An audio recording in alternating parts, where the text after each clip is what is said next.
Hey guys, my name is Rahul, and I'm super excited to host a podcast series where I would be talking to product managers across the globe to discuss product management topics and how PMs go about solving the most complex product problems in real life. In the first episode of the series, I'm very excited to have Clement as our guest. Hi, Clement. Thank you for joining us. Thanks so much for having me. Really excited. Wonderful. Why don't you tell our audience something about yourself? Yeah, for sure. So again, I'm Clement. I'm currently a product manager at Blend, which is a fintech startup. And then outside of that work, I'm also the co-founder of Product Manager HQ. That's a community of experienced product managers, aspiring product managers, where we have a Slack community, we have a blog, and we have a monthly newsletter. So again, feel free to check out PMHQ, but more than happy to share my thoughts with you. Wonderful. So Clement, you've written multiple books as well, right? And you're running a very successful product community. So what was your motivation behind, starting this initiative? Yeah, great question. So yeah, in terms of, I've written 3 books on Amazon so far. And yeah, I've spent a lot of time kind of trying to build up Product Manager HQ. And a lot of that motivation really came from trying to solve for myself. And so basically, back when I first got started in product management, I didn't have a lot of resources available to me. And that was very challenging because I didn't really know what I was doing. My background is, I'm an ex-biologist. And so as a biologist, it's not very helpful to try to figure out how do I build software products if you don't really have a lot of mentorship, if you don't have a lot of resources. So I'm basically trying to solve for past me of, well, I really wish that I had people that I could talk to, right? So that's where the Slack community comes in, right? Like I wish I knew what I should be reading every week because it's not clear kind of given all of the thousands or, hundreds of thousands of articles out there, where should I be paying attention? So that's why we have our newsletter, right? In terms of, how do I better understand this particular aspect of product management? That's why we have the blog as well as the books, right? And so a lot of it is, how can I help other people not run into the same challenges that I ran into, where they feel isolated or not supported. A lot of it is trying to give people kind of an additional mentor wherever they need it, kind of whenever they want to have that resource. So I think a lot of the initiatives that we've tackled at Product Manager HQ continue to be solving for, hey, I just got into product management, or I want to get into product management, right? But I don't have enough information. How do I do that, right? So it's really kind of looking back on all the experiences that I've had, as well as the experiences of the hundreds of folks that I've been really honored and humbled to talk to, and basically condensing that down into information that people can use, no matter where they are in the world, no matter where they are in their careers. So yeah. Oh, that's wonderful, Clement. And in fact, I follow your blog, and you have some really, really good content written on the blog, and which is certainly helping a lot of product managers out there. And in fact, one of the reasons why we are doing this podcast series is to help our fellow product managers really understand and deep dive into, what it takes to be a product manager in real life, right? Although there is a lot of content being written about product management, I feel it's still fairly new, and there's still a lot of unknowns. And people like us, who've been there and done that, we can always help our fellow product managers learn more from our experiences. Totally. Yeah. Wonderful. So let's get into the topic for today. So for today's episode, we are going to talk about a very important topic, and that is objection handling. So Clement, why did you tell us what exactly is objection? Yeah, great question. So an objection is really when someone is struggling to be aligned with you, right? So really what that is, someone disapproves of what it is that you're trying to do, or they disagree with you and they don't want to move forward, right? They're saying, I just completely disagree. I don't want to do whatever it is that you're doing. I don't think this is the right decision, etc. Right? And kind of objections can come in a lot of different forms from a lot of different kinds of people. And so, of course, kind of the most typical objections that we typically think about are coming from customers, right? So customers say, I don't want to buy your product because X, Y, Z, or your product is too expensive, or you're not delivering things fast enough. These are all customer-facing objections, right?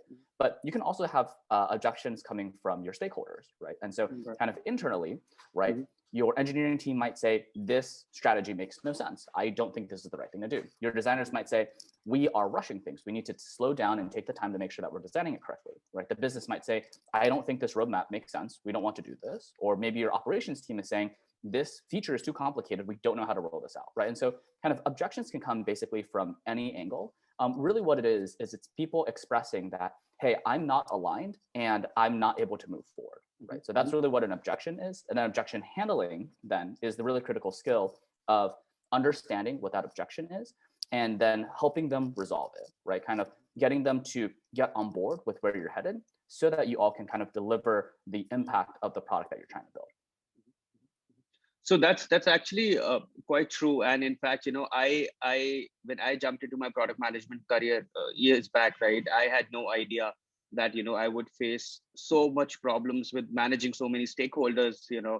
And they say that you a product manager is the CEO of the product, right? And that's partially true, but it comes with its own set of perils, right? You get to face so many objections, like you mentioned, from engineers, from customers, and other internal stakeholders, customer facing teams. And so tell us about your experience in your current organization. How often do you face this challenge, and were you, when you started your product career, were you prepared to face all of this? Yeah, great question. So yeah, I mean, one of the things again that we need to keep in mind as product managers is a lot of times people think that, oh, product managers are the CEO of the product, but that's not exactly true. Yeah. While we have kind of the same amount of responsibility, right? We own all parts of the product end to end, from ideation all the way to delivery. We don't have the authority to hire or fire people, right? Like we can't just tell people and mandate that these are the decisions because we're not actually the CEO, right? So we have a lot of influence, but we have no authority. And that means that it's so much more important to bring other people along for the ride, right? And so one of the things that can happen, right, is, you make a decision, right? You broadcast it to everyone and you think, okay, great, this is going well. And then, you have a stakeholder that says, hey, I'm a little bit misaligned, but let's just move forward with this, right? And you kind of assume, okay, cool, that's totally fine, right? Like they're still on board, we can still move forward. But kind of over time, due to that particular stakeholder's misalignment, they'll continue to diverge from you more and more and more until it eventually becomes a crisis, right? And so I think one of the things that we need to be really careful about is, just because people say they're on board doesn't mean that they actually are on board. It takes a little bit of digging. And one of the things that's actually really good about an objection is it's voiced, right? People tell you that they are having a problem. It's so much better to actually have objections than to have silence, because if you have silence, you have no idea if people are actually like bought into what it is that you're trying to do, right? So I think one of the things that's really important is, even though I think, when I first got started in product management, one of the things that I was very scared of was conflict, right? And so again, ex-biologist, right? I used to be sitting in a laboratory all day, right? Like working with like cell cultures and pipettes and whatever, right? So I was very conflict averse. And so if people didn't say that they had problems with whatever, I would say, okay, great, like let's keep moving. Not realizing that it's actually more important to have discussions out in the open for us to work through them, right? And so one of the things that I remember I did not such a great job of is when I was first getting started as an associate product manager, there were a couple of features that I had shipped. And in shipping those features, I needed to make sure that our teams were able to talk about it to customers, right? So basically, hey, we've now released this particular feature. You can now use it in this way, etc. And one of the things that I got was, hey, Clement, we don't really understand what this feature is for, but it's okay. We'll do our jobs, right? Like we're on the operations team. We will share out with customers, et cetera, et cetera. But the problem is that because they did not feel like they didn't feel like they had a really clear grasp of the product roadmap, and they felt that some of the features that I was prioritizing were the wrong ones. When customers came back to them with the feedback of, this feature, I'm not sure how to use it, and I'm not sure why you guys decided to do it, they would say things like, well, the product manager said that that's what we were building. I disagree, right? Like, I don't think we should have done it, but I'll make sure to raise your feedback to him. And that was just a very not great way to move the product forward, right? Kind of that creates a lack of trust between the customer and the entire company, right? So you really want your customer to trust your entire company and not just a single department within the company. Your operations team or your customer-facing delivery team, they should be simply an extension of the company and an extension of the product, right? And so kind of having that, when I did not bring along my operations team for the ride in terms of this is why we're doing the things that we're doing, it caused them to not be able to talk to customers clearly about, well, this is why we prioritize this thing this way. And yes, we hear your feedback and we've already incorporated into the roadmap, right? And so what they wound up saying is, we don't know why they're making the decisions that they're making. And so we also think that, this is not a great use of time. Sorry, you're just gonna have to stick with us, right? Basically, they were trying to optimize for having customer trust with them rather than customer trust with the company. And that's not a good micro optimization, right? Like, you really want customers to perceive a company, an entire suite of products, as one whole unit, and not kind of trust one department, but then mistrust another department. And so I didn't really realize that this was happening until I think maybe 4 months later, when I think I was starting to listen in on some of the calls, because I started noticing that, hey, we are not getting the adoption that we should be getting. And in sitting in some of those calls, I was really surprised to hear that, hey, people are talking about the product in a way where they're saying, yes, this is what we've delivered, and yes, this is how you use it, and no, we don't know why we built it, and we disagree. And I thought, that's really weird. I thought I had people's buy-in. And so I had a really hard time, raising that with the operations team, because again, ex-biologist, I have no idea how to kick off, a discussion like that. And so I really need to lean on my manager and say, hey, I'm afraid that one of the things that's happening is we're not able to get the adoption that we need, because yes, we've released a product, we've released a feature, but people don't seem to agree that it's valuable. People don't seem to think that we're making the right decisions. And so my manager, he helped to set up a meeting between me and the operations team, basically for me to, again, talk back through the roadmap. And this time, instead of just accepting silence, my manager then prodded people to say, well, what are your reactions to this? Do you think this is the right decision? Basically, really pushing them to vocalize their internal opinions. And by doing so, I started understanding, oh, okay, that's why people don't think this makes sense. That's why people are struggling with X, Y, Z, right? And so being able to bring all of these concerns to light then really helped us figure out, okay, what are the different touch points that we need with the operations team to make sure that they understand why we're doing what it is that we're doing, and making sure that we're setting them up for success too, right? Because at the end of the day, when you are someone who's customer facing, right, kind of you're talking to customers 8 hours a day, 5 days a week, right? And it can be really tiring to have people continuously complain to you, right? I don't like the way that this thing is built. I don't think this thing makes sense, right? And so what they want to do is they want to deflect that. And if they don't deflect it properly, it winds up becoming blame against the company or creating mistrust with the company's objectives, right? It's much more productive to have a really clear set of guidelines of, hey, when you run into this particular objection, here's how you should talk through it. If when you run into this particular objection, here's how you run through it. And so they still get to meet their own objectives of, I want to make sure that my customers aren't yelling at me all day and that I don't feel bad about being on the phone all day, but also moving the company's objectives forward of, and we're still defending our roadmap, and we're still building trust with customers throughout all of these different touch points, right? And so I think that was one of the places where I really started to internalize product management is not just about shipping features, right? Product management is about aligning people together to agree that this is what we are doing together, right? And so one of the things that is incredibly important as a product manager is to ensure that your internal teams are all aligned and that they're also able to bring customers along for that journey, right? And so I can't just ship things and not tell people why I'm shipping them. I have to be really clear about, and here's why I'm shipping them, and I want your feedback. Tell me why you don't agree with it, so that way I can talk you through it, right? Maybe I can readjust my roadmap because you have really valid concerns.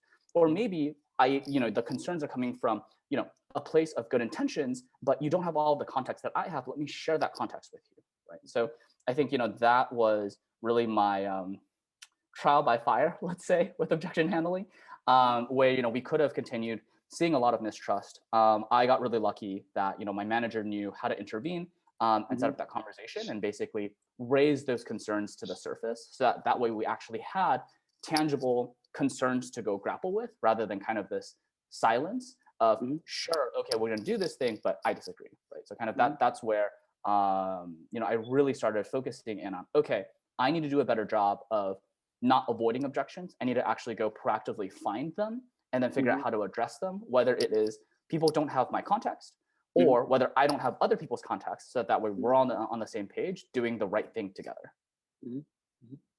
That's actually a great point, Clement. And like you mentioned, that our job is not just about shipping features, and it's essentially taking the entire organization forward in a very, very close knit manner, right? And Yeah. in fact, I remember, when I started my product career, and you know honestly, in my mind, a product manager's role was to essentially, come up with innovative solutions, and keeping customers in mind. We just say that, keeping customers in mind, but Yeah. that's all we get to learn, when you join as a product manager, right? But being in the industry for the longest time, even I've realized that stakeholder management and understanding objections and handling it properly becomes very, very critical.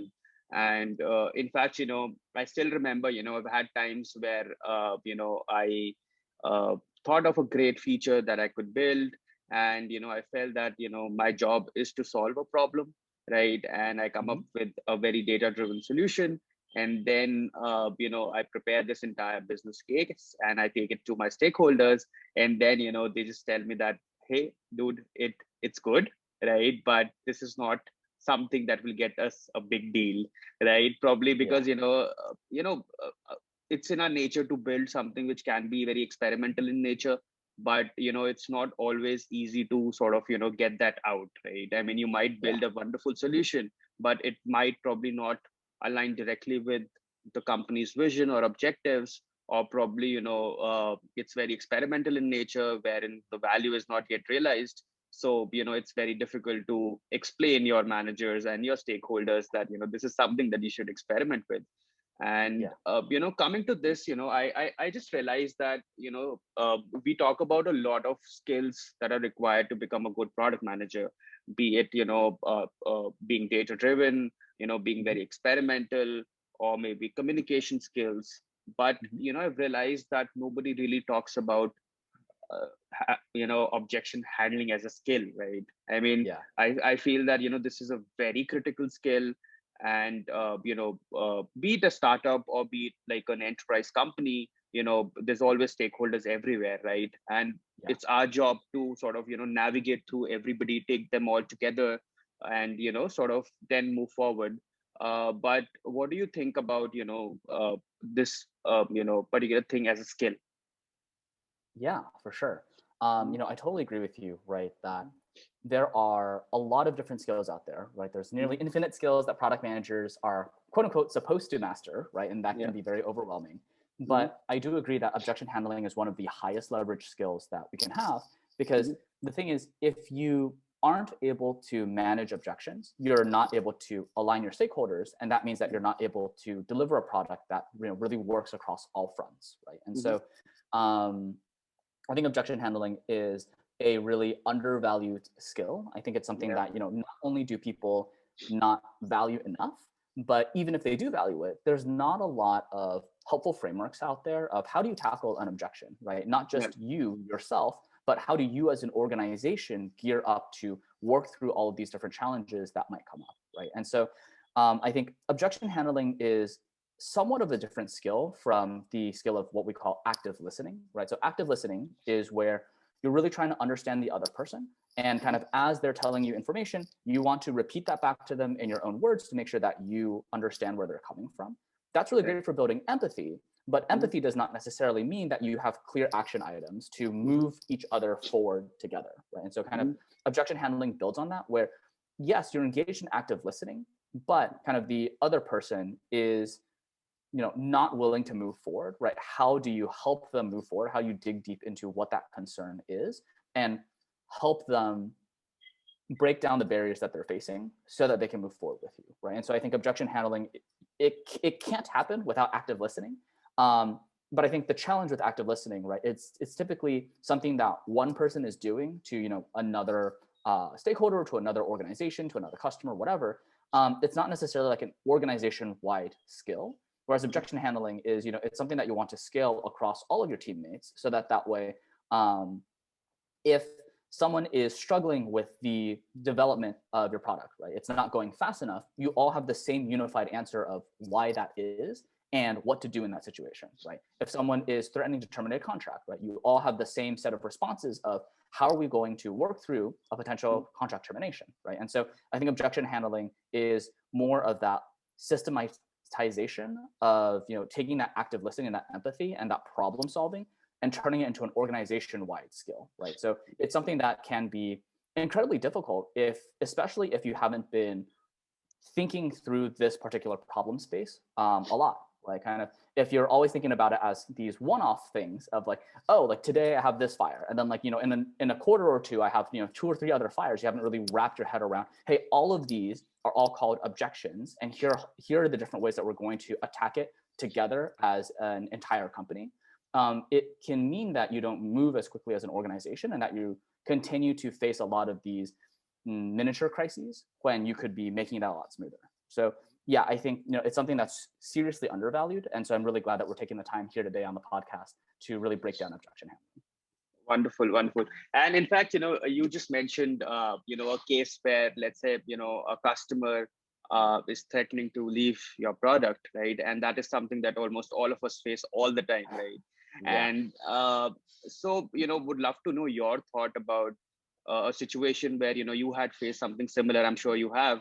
And, how did you go about it? And what is the best way to tackle it? Because see, I mean, like, you face a lot of pressure from sales, from customer success teams, from your executives that, hey, this is a multi-million-dollar deal, or probably, they're paying you hundreds of thousands of dollars, right? And we can't just let them go. We need to build a feature for them, right? So, like, how do you tackle such situations where, you essentially don't have a lot of control, over what needs to be done, and essentially that really disrupts your entire roadmap, maybe. So, how do you probably say no is something that's, a very, very tricky question. And I'm sure, our listeners would love to know your thought process on that. Yeah, for sure. So I think looking at the particular problem, right, of customers who are threatening to terminate a contract, there are a handful of reasons why they might do so. And I think each of the different reasons requires a different resolution, but kind of you can use the same mindset as you work through each of the different reasons, right? So I think the most important thing to get started with first is to take the time to really listen to the customer. I think many times when a customer is threatening to terminate a contract, the reason why they're doing so is because they feel that your organization is not paying enough attention to them, whether that is in terms of the services that you're providing to them, the features that you're giving to them, the velocity that you're moving at, etc. And so you really want to dig in and understand what is the reason why they're saying that they want to terminate, right? Is it a problem where you have a lot of features that they generally like, but it's full of bugs, it's breaking all the time, and they have no way to run a business against that, right? Like, that's one flavor that I've run into. Another flavor that I've run into, right, is we feel that the company does not understand our priorities, right? We think that the roadmap is headed in a direction where we have no say, right? And so a lot of that is they want to know that you are taking their needs into account and that you are building for them. They're not likely to say, hey, we need you to drop everything and build stuff just for us, because most customers understand that they are working across a lot of different other customers, right? Like, your company is in business not just to serve them, but to serve multiple ones. And so they can usually be reasoned with of, hey, we want to know that you're listening to us and that you have plans on incorporating our feedback, but it doesn't necessarily have to be immediately. We just have never seen that you've incorporated our feedback before, right? So that is another flavor. Yet another flavor is, we don't trust you because you said that you would deliver this feature at this time and you missed it, and you have not come to a clear resolution against that, right? And so I think, in terms of places where you'll run into kind of different contract terminations, right? Is it a quality issue where things are breaking all the time? Is it a prioritization issue where they feel that you do not understand their priorities and you're not taking their priorities into account? Or is it a delivery issue where you promised them some feature and you just straight up have not delivered against it? Or you said, hey, here's the roadmap, and you keep changing the roadmap on them, and they are unable to predict what it is that you're going to release, right? And so I'd say kind of these are the three core flavors that I typically see in terms of what usually initiates a conversation around, hey, we don't want to be working with you anymore because we don't feel that you're serving our needs. And so it's really important that we take the time to sit down and understand what the concern is, right? Because one of the things that you mentioned, which I think is really, really true, is a lot of times when people hear, oh, like, we are threatening to terminate a contract, right? There are there are many management teams out there that will say, okay, let's do something for this customer, right? Like, let's make them feel like they're being heard. Let's build a feature just for them, right? And that's not always the case, right? Like, as an example, for that customer who is threatening to terminate because the quality of the product is not good enough, if things keep breaking, they do not want to see you build another feature. They want to know what your plan is for resolving all of those existing problems that they've run into, right? Yeah. And so if you just go out there and you build another feature for them, they're going to still leave because you did not actually go resolve the challenge, right? I think another one that comes up a lot is, a customer says, hey, I just need to know that you are incorporating our feedback into the roadmap, right? And an executive team might say, okay, great, like, let's pick one of the things that they said that they needed from us and let's ship that to them, and then kind of like give that to them as a stalling tactic, and then we're just going to continue building our roadmap and we're still not going to build for them. And that doesn't work for very long, right? Because it's like, oh, hooray, we got one of the things that we wanted, right?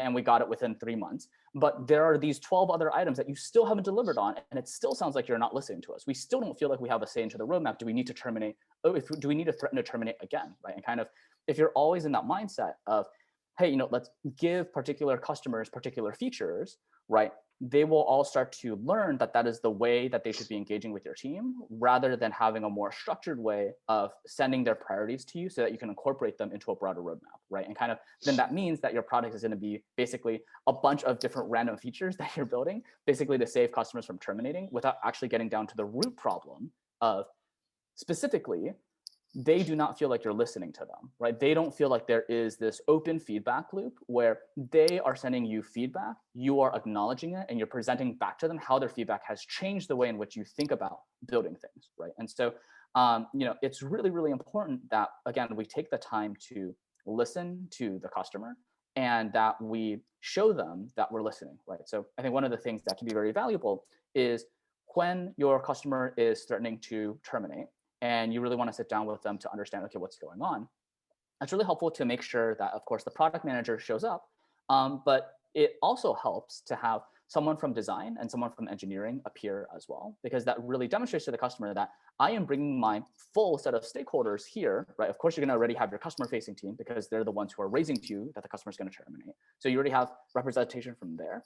You want to bring representation from product, engineering, and design, so that way, not just your customer feels heard of, oh my gosh, like, it's not just that this product manager is coming to listen to me. It's that kind of all of these more technical stakeholders within the company are also really eager to hear what I have to say. But also that way your engineering and design counterparts can really understand, oh, okay, this is why customers have problems with XYZ. And so then they can take that information with them in the future to make sure that you're continually building for customer expectations and that you are kind of taking their mindsets into account, right? So I think, again, summarizing what I've talked about so far, right? So in terms of what happens when a customer threatens to terminate, part one is making sure that you take the time to listen to them. And that means that you should be bringing you yourself as the product manager, as well as someone from design, someone from engineering, not because you're going to commit to something on the call, but because you're committing to listening to them, you're committing to understanding their context. Because there are 3-ish major ways that a customer might decide to terminate. Either, one, they feel that the quality of the product is not high enough. They run into bugs, things break, it's too slow. 2, they don't feel like you're listening to them and their priorities don't match with your company's priorities, right? And so that's something that you want to solve for differently. And then 3 is, you're not reliable, where you said you were going to deliver some feature at some time, you missed the timeline and they're still waiting on it and you still haven't gotten back to them. And so like, that's kind of that third flavor, right? And kind of with each of these 3, kind of then there is a playbook that you can spin up as an organization for tackling each of these particular problems. So kind of that's how I think about kind of the opening stages of understanding what is the problem and showing up to the customers so that way they feel heard, that way they feel respected.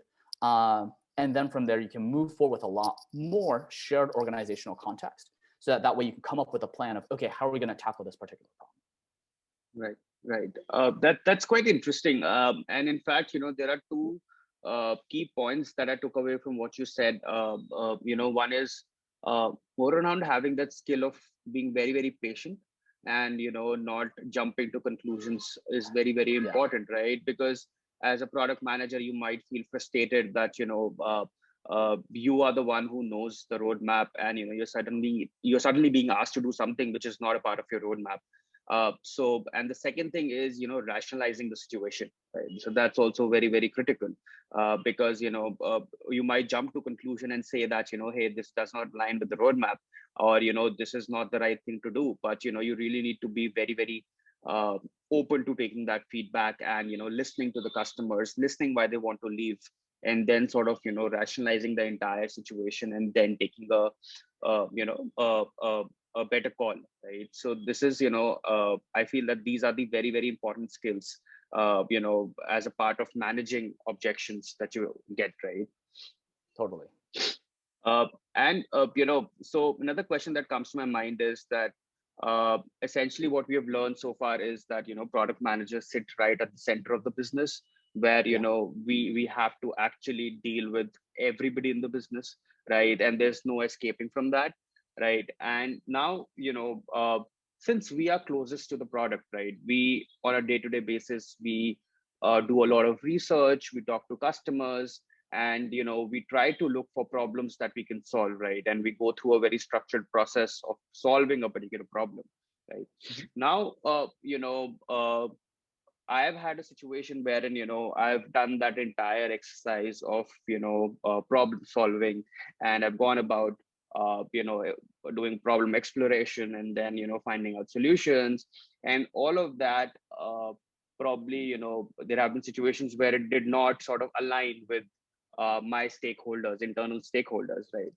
Now, at that point in time, a product manager might feel frustrated that, hey, I've done all the research, I'm a product expert, and it just does not align with what you are thinking, right? But I have done the background work, right? Because Mhm. nobody else has done that, and I'm sure all of us face that situation, right?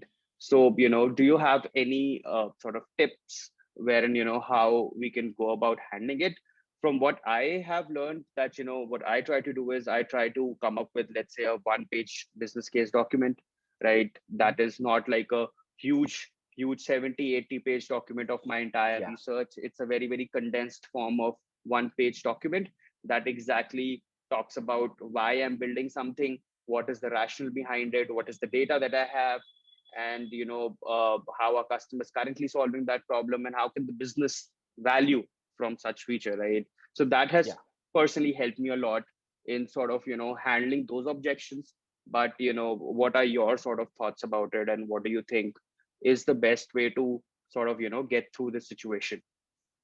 Yeah, that's a really great question. And so you're exactly right. Like that happens a lot, where you've poured in all of this work, and no matter kind of what it is that you say, people still say, "Well, I disagree," right? And Yeah, it yeah. can be really challenging to get them Mhm, on board.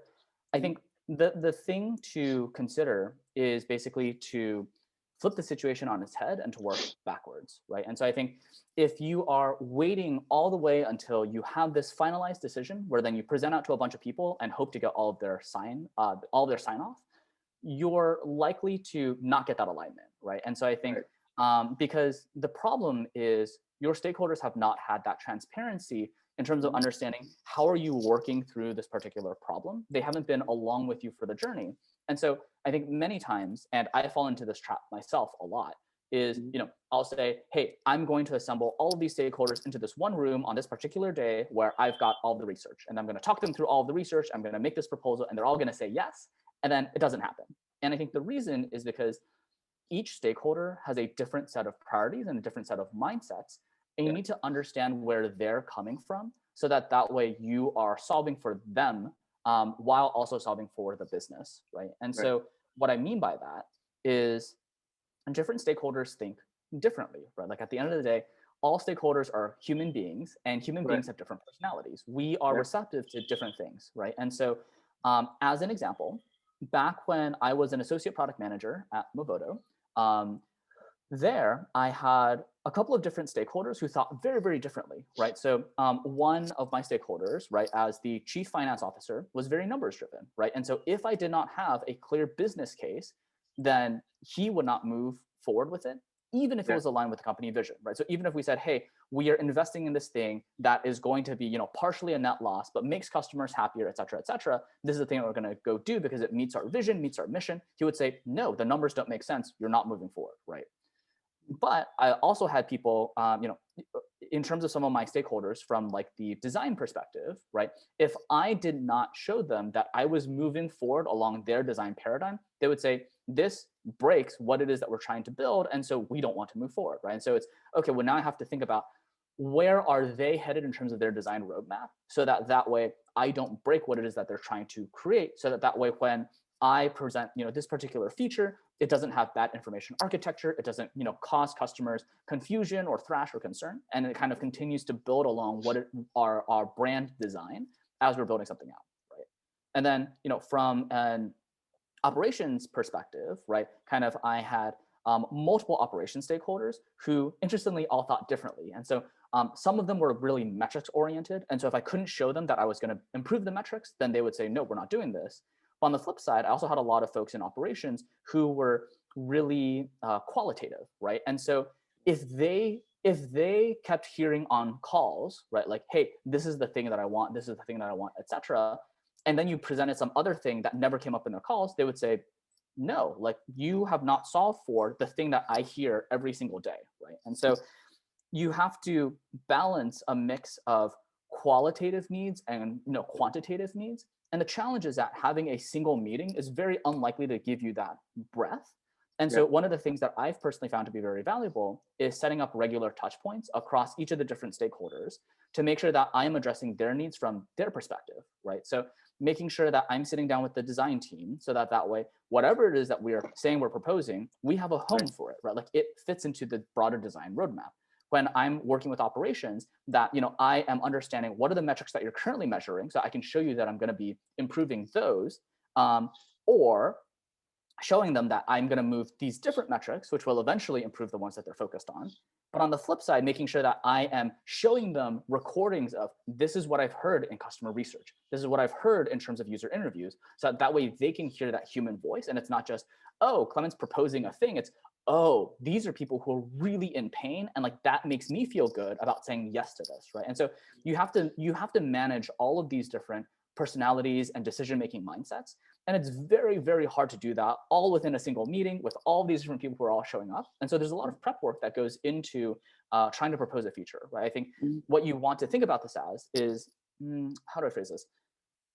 I think when I put it this way, a lot of people might feel like, oh, well, that feels a little bit like political theater, where, you know, when you are doing the proposal, you actually already have everyone else's sign off. And so then like that meeting, right, is basically just a show where like you've already gotten everyone else's sign off in the background. I don't think of it that way as political theater. I think a lot more of it is bringing people along for the journey so that you don't just suddenly show up at their doorstep with, hey, here's all of this stuff that we're going to build. And they're like, whoa, whoa, whoa, whoa, I have no idea what your thought process is.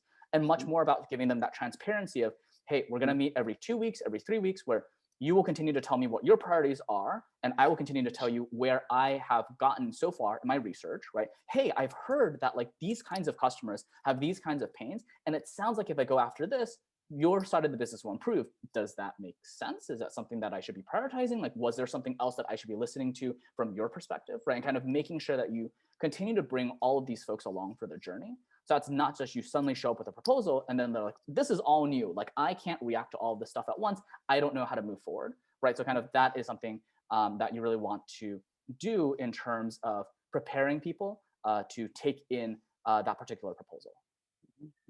That's a wonderful point, Clement. And I think I do agree with you. And a very important aspect about handling such situations is also thinking about your stakeholders' mindset, and then sort of then preparing your pitch accordingly, because every person is different, every person has a different thought process. So it's not just about you thinking of a very, very rational solution based on all your research. You have to convince them as well, and do it in a proper manner as per their thought process. Right, exactly. Yeah, so that's a great point. So Clement, before we sort of wrap up our conversation, I have one last question for you. So all of us are working remote now, right? So that's the biggest challenge, right? And being product managers, being we've discussed so much about speaking to so many people, handling so many stakeholders, right? Now, I would love to know your sort of thought process around how we can do this working remotely. Is there any tips that can help us navigate through stakeholders, sitting at our home and trying to sort of get their buy-ins remotely? And I'm sure our viewers would love to know more about this, because for me it's been a lot of challenge, and I've been working remotely. I've learned a lot of ways in which we can probably do a better job at this, but would love to know your sort of thoughts about it. Yeah, great question. Mhm. So I think again, my general framework is always begin from the other person's perspective, right? And Mhm. so one of the very first things that I did as we moved to remote is I took the time with my stakeholders. I said, okay, it's pretty clear that we're going to be doing this for a while. I'd love Mhm. to understand your preferences. They're not set in stone. I understand that, but how is it that you would prefer that we share information, right? Like, would you prefer that I send you regular email updates? Should I be Mhm. sending you thoughts over Slack asynchronously? Are there particular channels that I should be posting information in?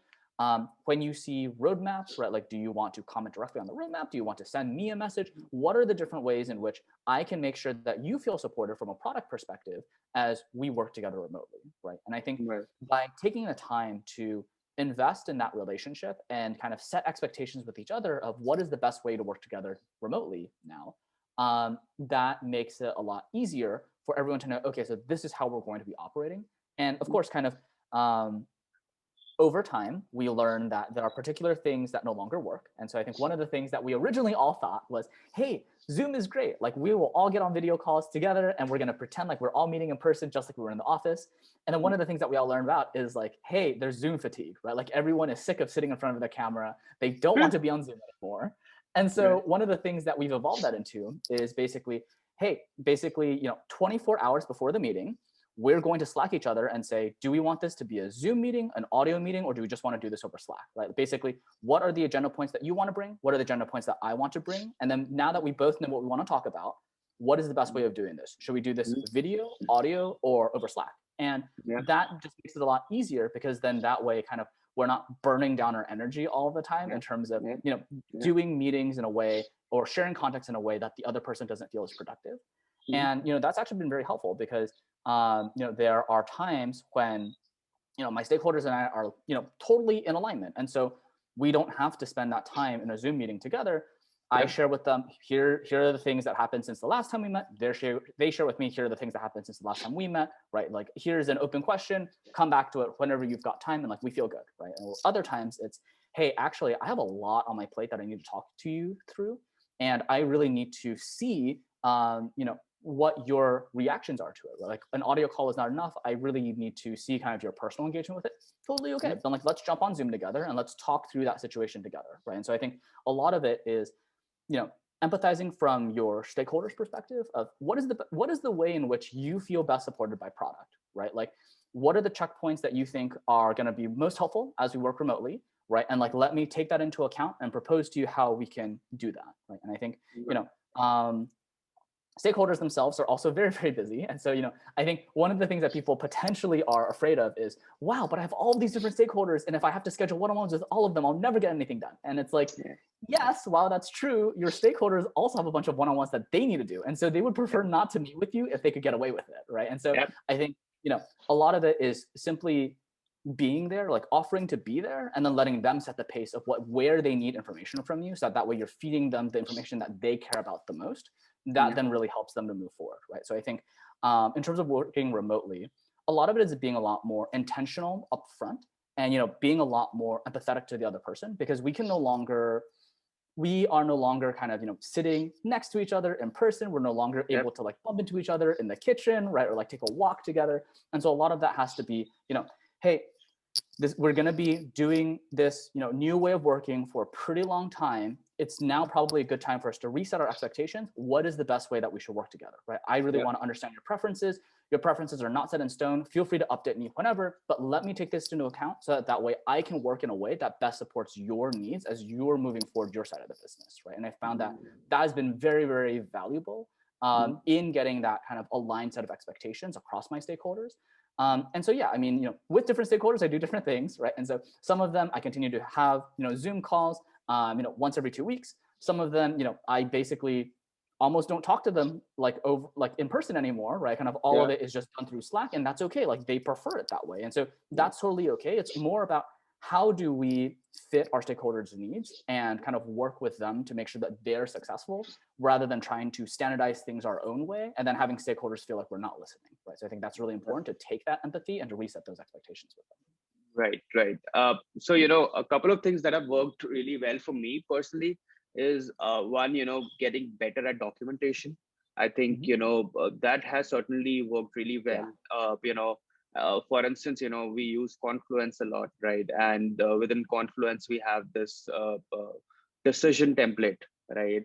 And, that sort of works really well for us because, there's always a problem of having buy-ins from the stakeholder. And when they're not documented properly, it all goes for a toss because all of us are always in meetings, and we sort of forget the context, and nobody sort of remembers what we're talking about. And the second thing that worked really well for me is always sharing meeting notes, right? And that has been super helpful, right? In terms of aligning everybody and ensuring that whatever has been discussed in the meeting, here's a quick summary of what we've discussed, right? So that has sort of helped me manage stakeholders more efficiently while working remote. But some great points that you've mentioned, Clement, and I think I have learned a lot from this session, and I can guarantee that viewers would learn a lot, because these are the things that are sort of not taught anywhere, or nobody really talks about it. And especially with all the aspiring product managers, this side of the world is something that's really far away from them, right? I mean, they learn a lot of important skills. They learn prioritization skills. They learn about customer empathy. But I've rarely seen any aspiring product manager learn about objection handling, right? Which is so important, because that's something that we face every day. So if someone were to ask, how does a typical day look like, right? I'm sure this is one common thing that all of us would talk about. Exactly. Right?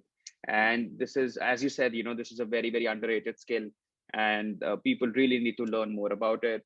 And I certainly hope that our viewers would gain a lot from this podcast. We've spoken about a lot of real life use cases. We have spoken about what are the different solutions, about how to go about handling it. And there's so many great takeaways from this for me personally. And let's hope our audience would also love this. Same here. Again, thanks so much for having me. Really appreciate it. Wonderful. Thanks a lot, Clement, for coming on this episode and talking to all of us. And I hope all of us learn a lot from you. Thanks so much. Thank you.